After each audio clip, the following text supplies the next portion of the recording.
think the first one is a misunderstanding that it's easier than it is, right? And so one of the principles and strategies I talk about in the book is this idea of embracing stress, right? Change by definition requires effort, right? A habit is something we don't think about. A change is by definition something that we're shifting, which is something that requires effort. It requires thoughtful concentration.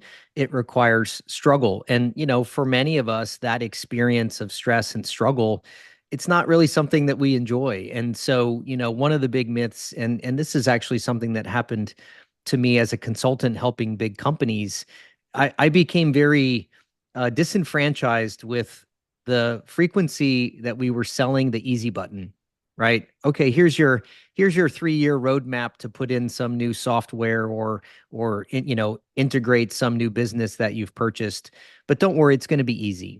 And the truth is, once you get humans involved, things get really difficult. It's possible, but it's difficult. And I think that idea that we've oversold the simplicity of the change experience, it's sort of the first shift I help people try to grapple with.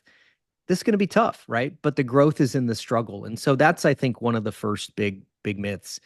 The second one I would say is that it happens quicker than you want, right? Change always takes longer than you wish it could. And there's a lot of science behind how we learn as adults and what it takes and the repetition that's required to do that.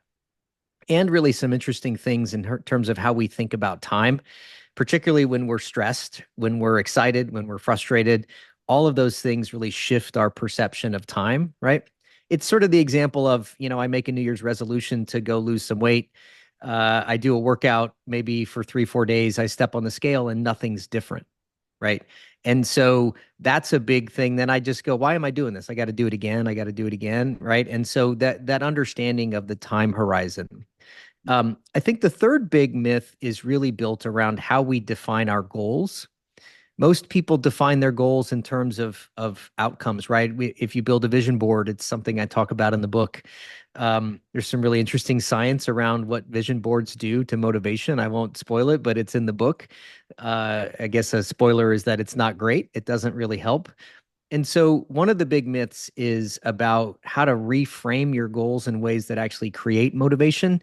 We sort of do the opposite. We create goals that are incredibly demotivating because we don't hit them all at once, right? So those are just three things that I spend a lot of time helping people work through.